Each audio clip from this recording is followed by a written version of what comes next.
Percaya kepada Allah, Bapa yang Maha Kuasa, Khalik langit dan bumi, dan kepada Yesus Kristus, anaknya yang tunggal, Tuhan kita, yang dikandung daripada Roh Kudus, lahir dari anak darah Maria, yang menderita sengsara di bawah pemerintahan Pontius Pilatus, disalibkan, mati, dan dikuburkan.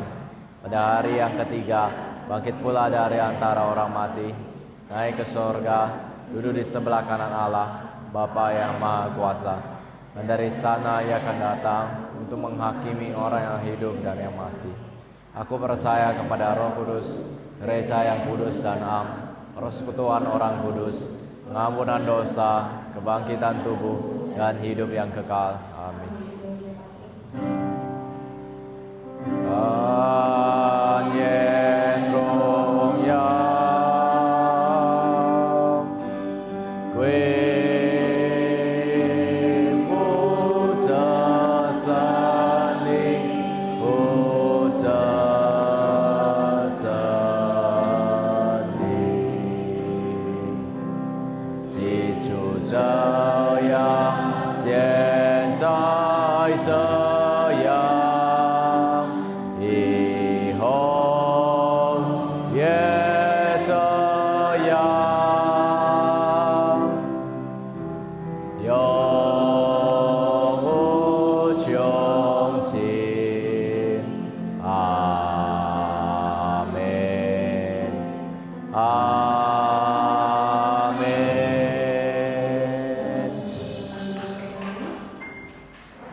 Dan sempurna mengasihiku,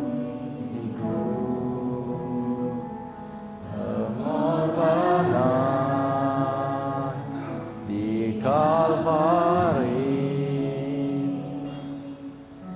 sungguh berharga Kau tebus dosaku, Tuhan, sungguh mulia, tulus dan sempurna mengasihiku, pengorbanan di Kalvari, sungguh berharga Kau tebus dosaku.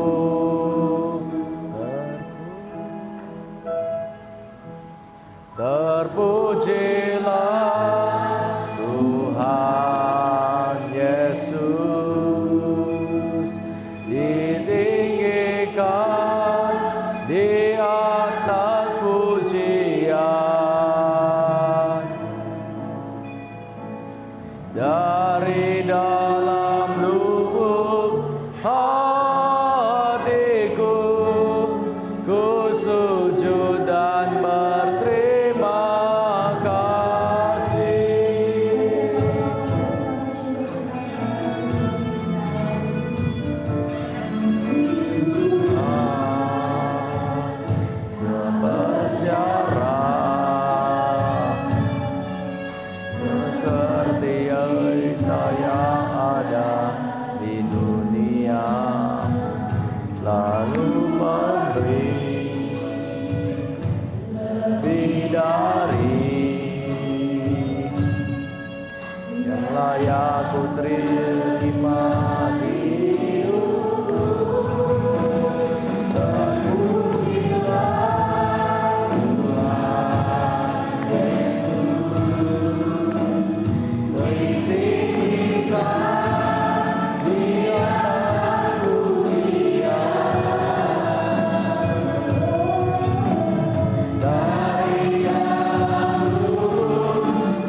Mari kita berdoa. Bapa di surga, dari dalam lubuk hati kami mengucap terima kasih, kami bersyukur untuk kebaikan-kebaikan-Mu yang Engkau nyatakan secara khusus bagi remaja PRMI Sion Berharang di tempat ini. Terima kasih untuk pimpinan-Mu di dalam usia yang terus bertambah. Tuhan masih mengizinkan PRMI boleh eksis. Pada saat ini ya Tuhan, sebagai bentuk ucapan syukur kami menyembah-Mu, kami memuji-Mu.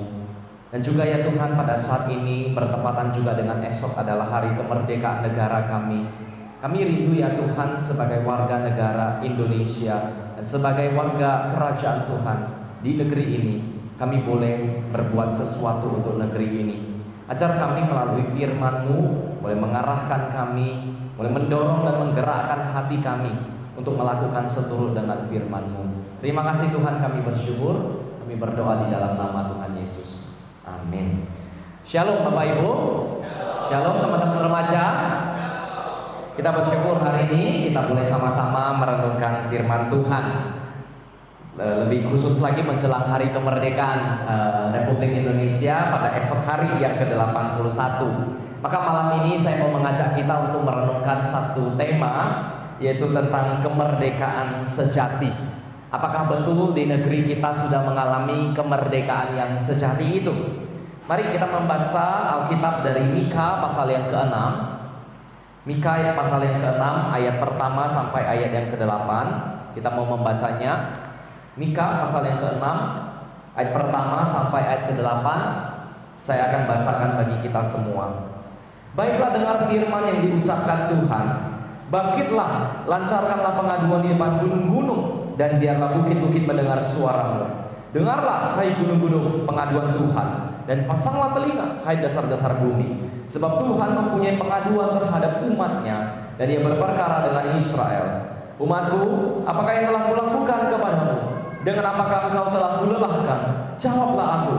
Sebab aku telah menuntun engkau keluar dari tanah Mesir, dan telah membebaskan engkau dari rumah perbudakan, dan telah mengutus Musa dan Harun dan Miriam sebagai pengajurmu. Umatku, baiklah ingat apa yang dirancangkan oleh Balak raja Moab, dan apa yang dijawab kepadanya oleh Bileam bin Beor, dan apa yang telah terjadi dari Sitim sampai ke Gilgal, supaya engkau mengakui perbuatan-perbuatan keadilan dari Tuhan.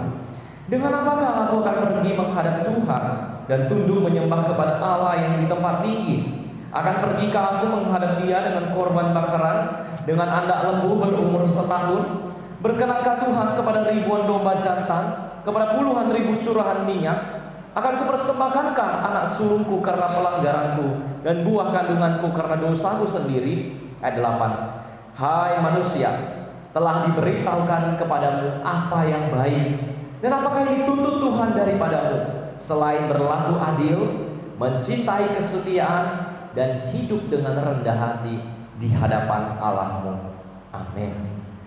Bapak Ibu sekalian, besok ketika kita akan kembali merayakan hari kemerdekaan, biasanya di dalam momen kemerdekaan kita akan melakukan banyak kegiatan, entah itu aktivitas-aktivitas permainan, termasuk di sana kita menyanyikan lagu Indonesia Raya, atau mungkin sebagian dari teman-teman remaja di sini akan mengikuti upacara.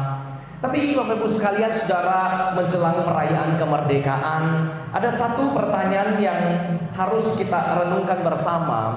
Apakah betul negeri kita selama 81 tahun ini sudah betul-betul merdeka? Beberapa waktu lalu di dalam pidato Presiden mengatakan bahwa pertumbuhan ekonomi itu baik, banyak investasi yang masuk, dan banyak hal-hal positif yang sudah dicapai belakangan ini. Tapi selain daripada itu, Presiden juga jujur mengatakan bahwa apakah betul pertumbuhan ekonomi itu sudah merata atau sudah dirasakan betul oleh rakyat Indonesia secara adil.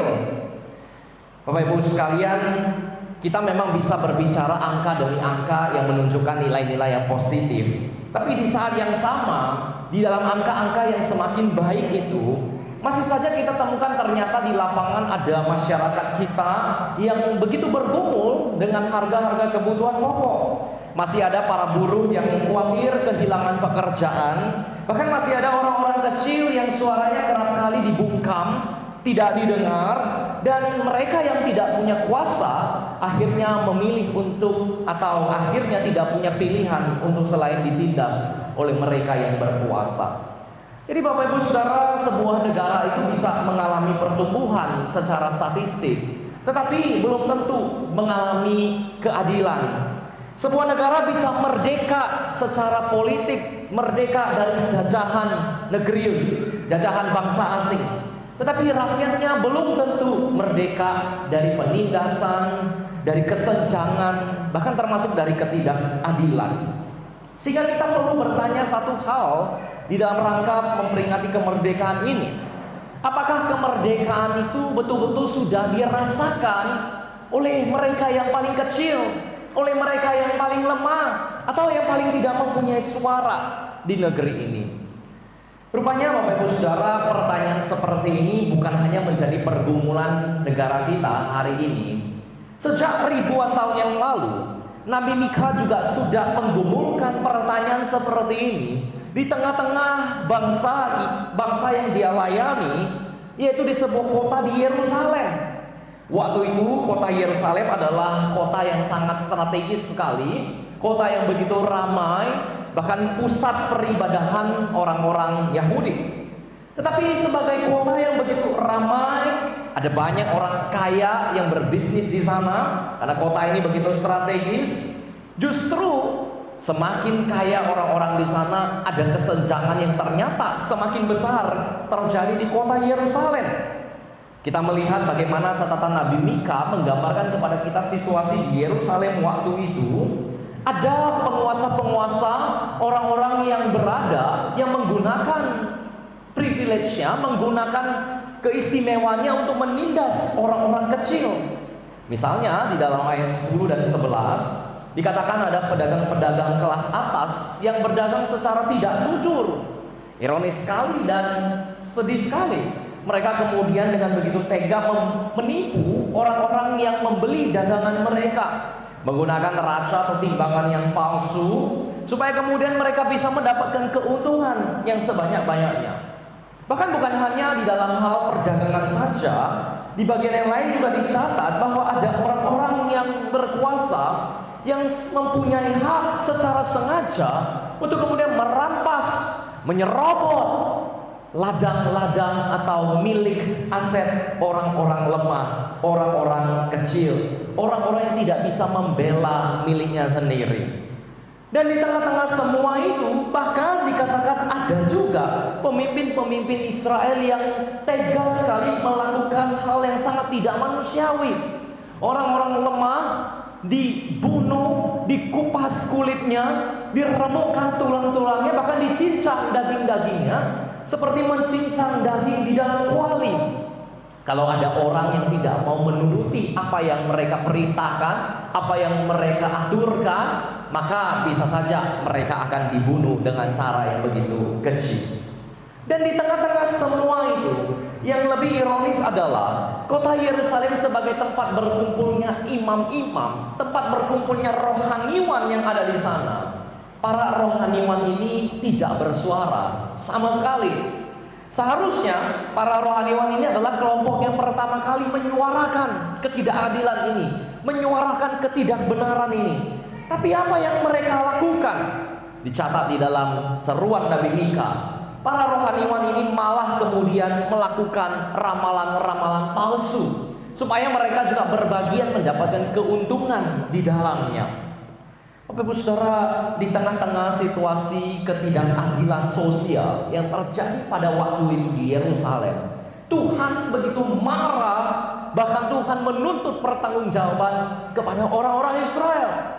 Dikatakan Tuhan memanggil gunung-gunung, bahkan bukit-bukit, untuk menjadi saksi atas tuntutan yang Tuhan mau adukan terhadap perbuatan-perbuatan Israel. Jadi Tuhan sengaja semacam mau membawa Israel ke dalam sebuah pengadilan, di mana Tuhan memanggil gunung-gunung dan bukit-bukit sebagai saksi atas tuntutan, atas dakwaan yang akan dia segera katakan. Karena dulu pada waktu Israel berjanji di hadapan Tuhan bahwa mereka mau hidup dengan setia, bahwa mereka mau hidup dengan adil, waktu itu Tuhan juga memanggil gunung-gunung sebagai saksi atas perjanjian, atas janji yang orang-orang Israel katakan. Dan sekarang ketika perjanjian itu dilanggar, Tuhan kembali memanggil gunung-gunung ini. Jadi maksudnya Israel itu tidak mungkin lagi bisa mengelak dari tuntutan yang akan Tuhan adukan, dari tuntutan yang akan Tuhan katakan. Di dalam tuntutan itu, Tuhan mengingatkan Israel sekali lagi apa yang sudah Dia lakukan di masa yang lalu. Bagaimana Tuhan telah menuntun bangsa Israel pada zaman yang lalu. Di dalam kesetiaan Tuhan, Tuhan mengatakan, Aku telah menuntun engkau keluar dari tanah Mesir, dan telah membebaskan engkau dari rumah perbudakan, dan telah mengutus Musa dan Harun dan Miriam sebagai penganjurmu.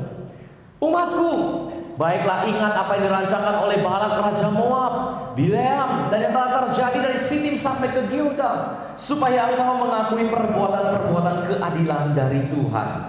Memang betul, generasi yang kepadanya waktu itu Tuhan berbicara ayat ini, itu tidak mengalami semua peristiwa-peristiwa ini. Karena peristiwa ini terjadi di generasi yang lampau, generasi nenek moyang Israel di zaman yang lebih awal. Tetapi sebenarnya tidak ada alasan bagi generasi hari itu untuk mengelak, tidak mengetahui tentang hal ini.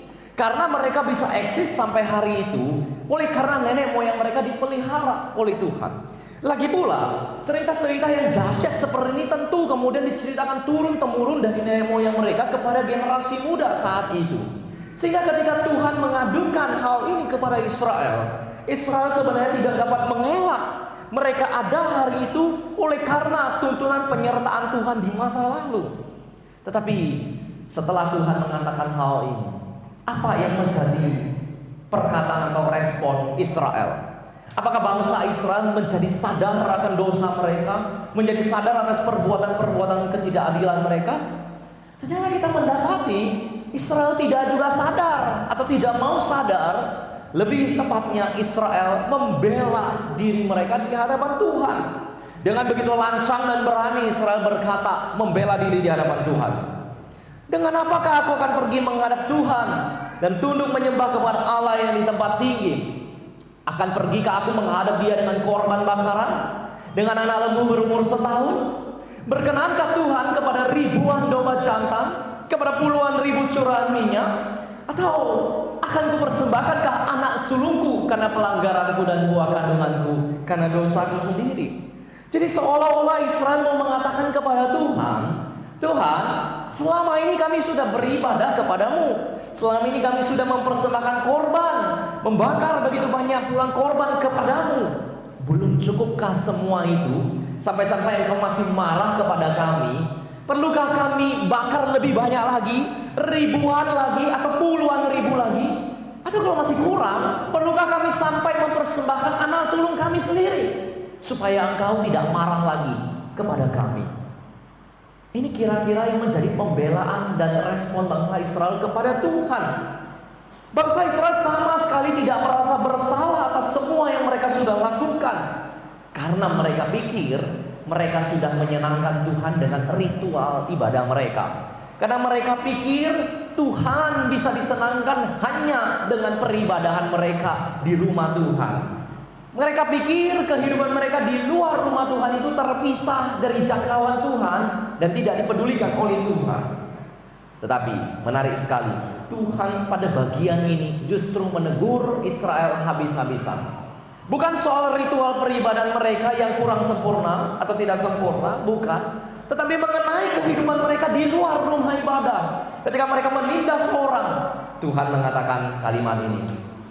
Hai manusia, telah diberitahukan kepadamu apa yang baik, dan apakah yang dituntut Tuhan daripadamu, selain berlaku adil, mencintai kesetiaan, dan hidup dengan rendah hati di hadapan Allahmu. Artinya, semua ritual dan ibadah persembahan korban itu tidak ada artinya kalau bangsa Israel tetap menindas orang miskin, kalau bangsa Israel tetap memanfaatkan orang-orang kecil untuk keuntungan orang-orang kaya. Yang Tuhan rindukan tiga hal ini, yaitu ada keadilan bagi mereka yang tertindas, bagi mereka yang teraniaya. Kesetiaan Israel pada perjanjian dengan Tuhan Itu tidak hanya dibuktikan dengan kesetiaan mereka beribadah dan persembahan korban, tidak. Tapi harus dibuktikan dengan kontribusi mereka pada mereka yang kecil dan yang tertindas. Hidup dengan rendah hati yang dimaksud di sini adalah mau rela mendengar, taat kepada perintah Tuhan, yaitu untuk mengasihi orang-orang yang Tuhan kasihi, bukan kemudian mementingkan kehendak dan keuntungan diri. Bapak-Ibu sekalian, pada tahun 2013 yang lalu, ada seorang seniman dari Kuba, Amerika Tengah, namanya adalah Eric Ravello. Eric Ravello ini suka sekali kemudian menyuarakan isi hatinya dengan lukisan atau potret-potret yang dia potret. Misalnya dia gambarkan ada seorang anak yang berada di Thailand yang sering kali menjadi objek pemuasan seksual oleh para turis. Di Brasil, tubuh anak-anak seringkali organnya itu diperjualbelikan dengan bebas. Di Amerika, anak-anak seringkali menjadi korban penembakan massal di sekolah-sekolah yang ada. Di Syria, anak-anak seringkali menjadi korban peperangan yang terjadi di sana. Di Jepang, anak-anak seringkali menjadi korban dari senjata nuklir di sana. Jadi dengan semua potret-potret ini, Eric Ravello sebenarnya mau mengatakan bahwa harus ada keadilan bagi anak-anak ini yang selama ini diabaikan. Tapi saya juga yakin bahwa Ravello bukan hanya mau kemudian mengatakan keadilan untuk anak-anak, tapi potret ini secara tidak langsung juga mau menggambarkan situasi ketidakadilan yang terjadi di dunia kita hari ini, yang kerap kali menindas mereka yang tidak berdaya, mereka yang tidak punya suara, mereka yang begitu lemah. Dan yang menarik adalah kalau kita melihat potret daripada Eric Ravello ini, dia menggunakan pose tersalib di sana atau pose salib di sana. Anak-anak ini diposisikan dalam pose tersalib di balik kelompok orang yang menindas atau yang menyalibkan mereka. Dan kalau kita melihat pose salib seperti ini, tentu kita akan mengingat kepada sosok Tuhan Yesus, Tuhan kita yang juga disalib. Tuhan Yesus pada waktu dia berada di dunia ini juga mengalami ketidakadilan. Memang selama dia hidup, dia terus memperjuangkan keadilan.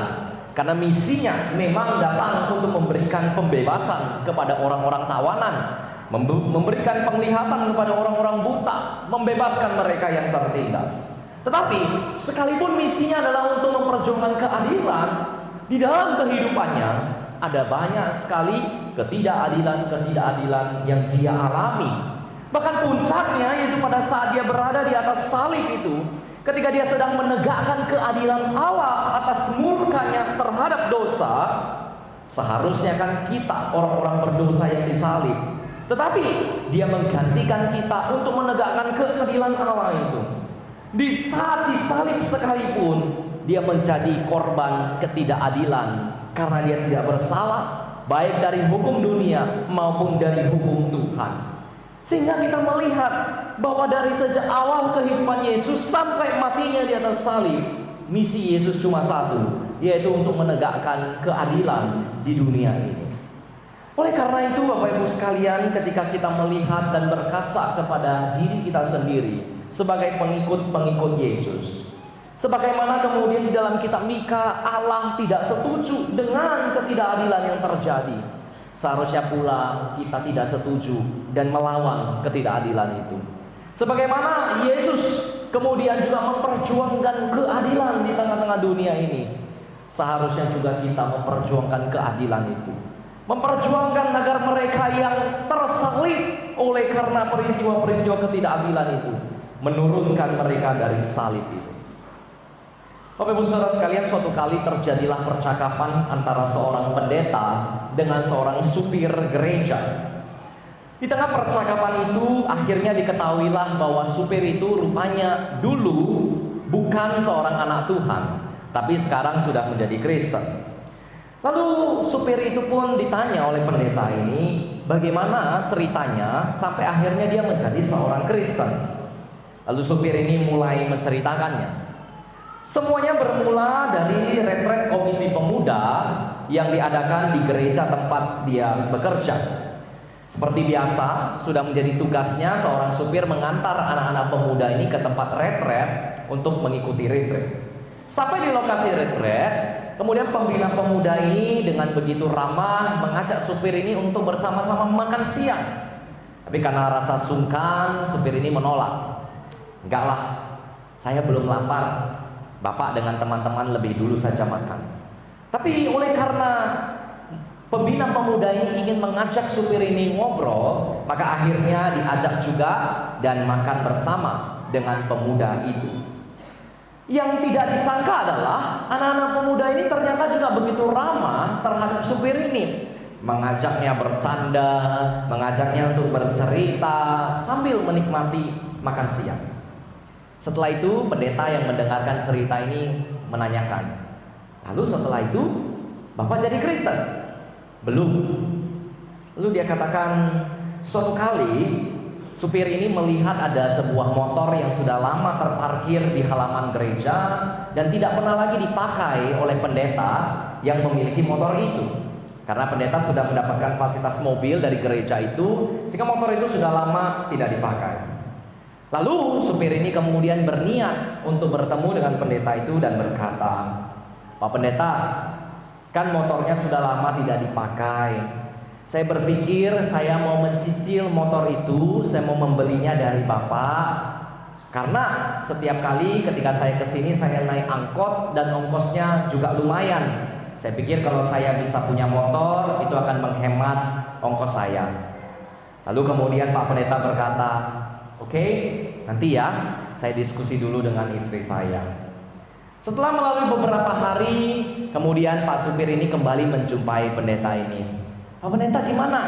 Jadi nggak jual motornya? Lalu pendeta itu terdiam dan mengatakan, enggak. Lalu supir ini sedikit kecewa, tapi pendeta ini melanjutkan, Pak supir, gaji kamu tidak seberapa.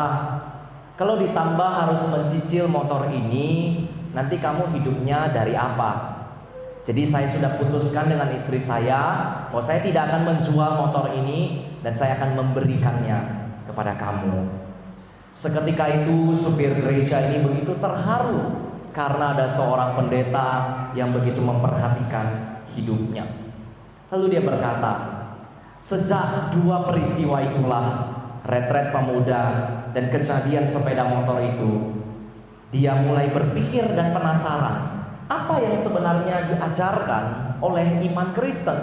Mengapa mereka begitu peduli dengan kita yang bukan Kristen? Mengapa mereka begitu perhatian ya kepada kita yang bukan kelompok mereka? Sejak saat itu supir ini bercerita, setiap kali mengantar para hamba Tuhan berkhotbah di satu gereja, dia selalu menyempatkan waktu untuk duduk di kursi paling belakang mendengarkan berita firman Tuhan. Perlahan-lahan Roh Kudus bekerja hingga akhirnya satu hari supir ini ikut kelas katekisasi dan dibaptis di gereja itu. Bapak Ibu sekalian, apa yang saya mau katakan melalui kisah ini? Bahwa orang lain itu tidak akan peduli dengan agama dan Tuhan kita sampai kita peduli dengan hidup mereka. Orang yang belum percaya itu tidak akan peduli dengan agama dan Tuhan kita sampai kita peduli dengan hidup mereka. Berita Injil yang kita sampaikan kepada orang-orang di sekitar kita itu tidak akan berdampak banyak kalau tidak disertai dengan kesaksian hidup yang real, yang mereka bisa rasakan manfaatnya dari orang-orang yang mempunyai privilege seperti kita. Bagaimana dengan mereka yang sehari-hari harus berjuang untuk penghidupan mereka di tengah-tengah ekonomi yang sangat sulit di negeri kita hari ini? Bagaimana dengan mereka yang seringkali haknya diambil oleh orang-orang yang punya kuasa? Bapak Ibu Saudara, teman-teman sekalian, besok kita akan memperingati HUT kemerdekaan Indonesia yang ke-81. Tapi sadarkah kita bahwa negara kita sesungguhnya belum sungguh-sungguh merdeka? Belum sungguh-sungguh merdeka. Masih ada orang-orang yang diperbudak, masih ada orang-orang yang tertindas. Dan sebagai umat Tuhan, apa yang bisa kita lakukan di tengah-tengah kondisi seperti ini? Bapak Ibu, saya yakin bahwa menerapkan keadilan itu bukan hanya bisa dilakukan pada momentum-momentum tertentu. Betul, kita bisa menerapkannya dengan melakukan bakti sosial, atau pengobatan gratis, atau penggalangan dana, atau kunjungan kepada mereka yang papa. Tentu itu bisa kita lakukan di dalam momentum-momentum yang ada. Tetapi akan lebih jauh lebih berdampak kalau kita praktekkan juga di dalam keseharian kita, di dalam usaha, pekerjaan, atau kegiatan kita sehari-hari. Ketika kita membuka toko atau usaha, janganlah kemudian kita memperlakukan orang yang bekerja dengan kita dengan tidak adil. Berikanlah gaji yang layak, berikanlah tepat waktu, dan bekerjalah dengan baik dengan orang itu. Jangan memperbudak mereka. Kepada mereka yang tidak punya pekerjaan, berikanlah akses bagi mereka, membukakan jalan untuk mengarahkan mereka kepada yang mempunyai lapangan pekerjaan. Kepada mereka yang menjadi pendidik, guru, dosen, atau pengajar di sekolah-sekolah, mari kita kemudian mendidik generasi muda untuk mereka mempunyai pola pikir keadilan ini. Jangan sampai mereka menjadi generasi yang kemudian berlaku tidak adil terhadap orang-orang di sekitarnya. Termasuk teman-teman remaja yang masih studi hari ini juga bisa menerapkan keadilan mulai saat ini juga. Ketika kita berusaha untuk mengembangkan karakter kejujuran kita di sekolah, di ujian kita, di lingkungan teman-teman kita, berlaku jujur sehingga itu menjadi kebiasaan kita sampai kelak ketika kita bekerja dan mengabdi untuk negeri ini. Apapun keseharian dan kegiatan kita, itu bisa menjadi jalan dan sarana kita untuk boleh menegakkan keadilan di negeri ini. Kalau semua anak Tuhan bergandengan tangan melakukan firman Tuhan, berusaha untuk menghidupi ada keadilan di dunia di sekitar kita, maka saya yakin perlahan-lahan dunia di sekitar kita akan berubah. Ada terang yang menyinari dan bercahaya, kehidupan berbeda, kehidupan yang menunjukkan keadilan di tengah-tengah dunia kita. Sampai akhirnya seperti yang firman Tuhan katakan, yang menjadi pengharapan kita suatu hari kelak, ketika langit dan bumi yang baru itu ada keadilan yang sempurna, ada shalom yang menyeluruh yang akan meliputi negeri dan dunia kita. Dan biarlah ini menjadi pengharapan dan kekuatan kita, menyemangati kita di dalam menyambut kemerdekaan, mengingatkan kita untuk ikut memperjuangkan kemerdekaan bagi mereka yang tertindas. Amin. Mari kita berdoa. Bapa di surga, kami bersyukur pada malam ini kami boleh diingatkan melalui firman-Mu untuk kami ikut ambil bagian menegakkan keadilan di tengah-tengah sekitar kami. Kami sadar ada banyak peristiwa ketidakadilan, ada banyak peristiwa penindasan yang masih terjadi di dunia kami, baik itu yang dilakukan kami maupun orang-orang lain. Tuhan ampuni kami dan ajar kami untuk boleh belajar menegakkan keadilan. Mulai dari sekitar kami, orang-orang terdekat kami, keluarga kami, lingkungan pertemanan kami, bahkan di gereja kami. Biarlah anak-anak Tuhan kehidupannya boleh bercahaya dan boleh menyaksikan kemuliaan Tuhan melalui praktek hidup sehari-hari. Terima kasih ya Tuhan, kami bersyukur, di dalam nama Yesus kami berdoa. Amin. Tuhan Yesus memberkati.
Bapak Ibu saudara-saudari yang terkasih di dalam Tuhan, mari kita sama-sama akhiri ibadah kita pada malam hari ini dengan doa yang diajarkan Tuhan Yesus kepada kita, doa Bapa Kami, dilanjutkan dengan doa berkat oleh Bruce Daniel dan doksologi Kalpataku.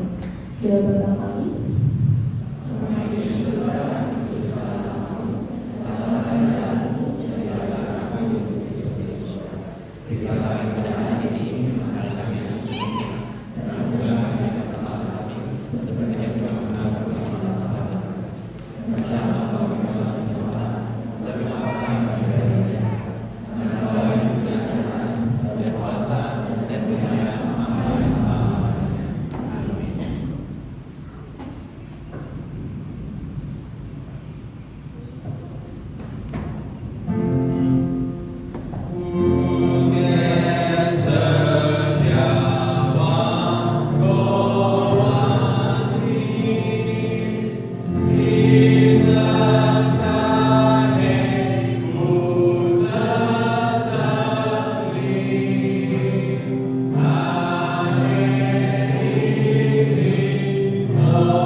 Kasih karunia dari Allah Bapa, damai sejahtera dari Tuhan kita Yesus Kristus, serta persekutuan dengan Roh Kudus, telah memberkati, menyertai, dan memerdekakan kamu sekalian, mulai saat ini hingga sampai selama-lamanya.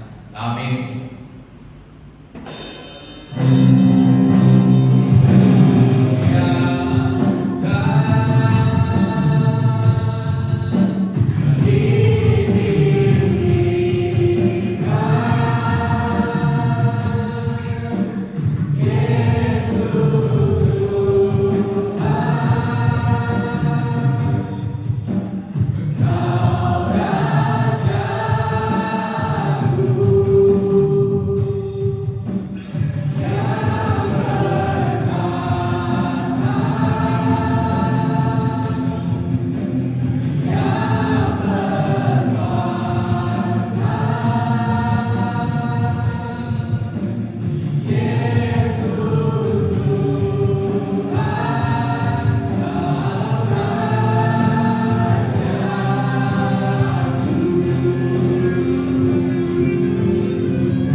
Shalom jemaat dikasih oleh Tuhan.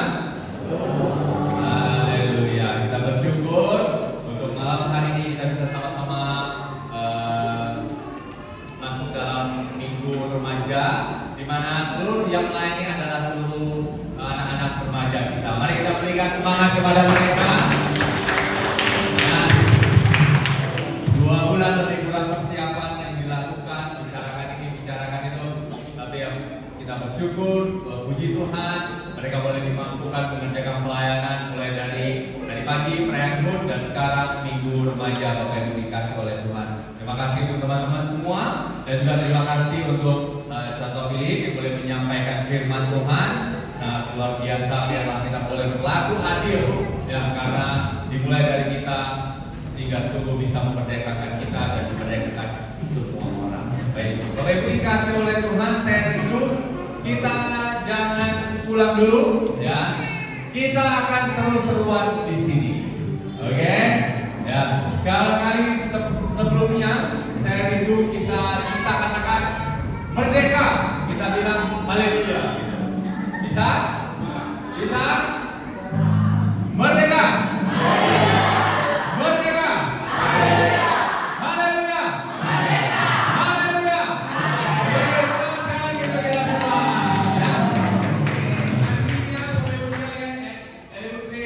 Eleuteria ini adalah artinya kemerdekaan atau merdeka atau bebas gitu. Jadi kita rindu kita semua bisa mengalami kemerdekaan, mengalami pembebasan oleh dikasih oleh Tuhan. Biarlah Tuhan menolong kita selalu ya, kita boleh dimerdekakan walaupun di tengah-tengah kondisi yang tidak merdeka amat ya. Letakin motor 1 menit dan ada tukang parkir. Letakin apa lagi? Letakin mobil di depan halaman rumah, hilang kaca spion. Baru lagi banyak sekali ya. Tapi kiranya kita terus berdoa, kita jangan pesimis, tapi kita terus optimis. Indonesia negara kita akan dipulihkan. Amin.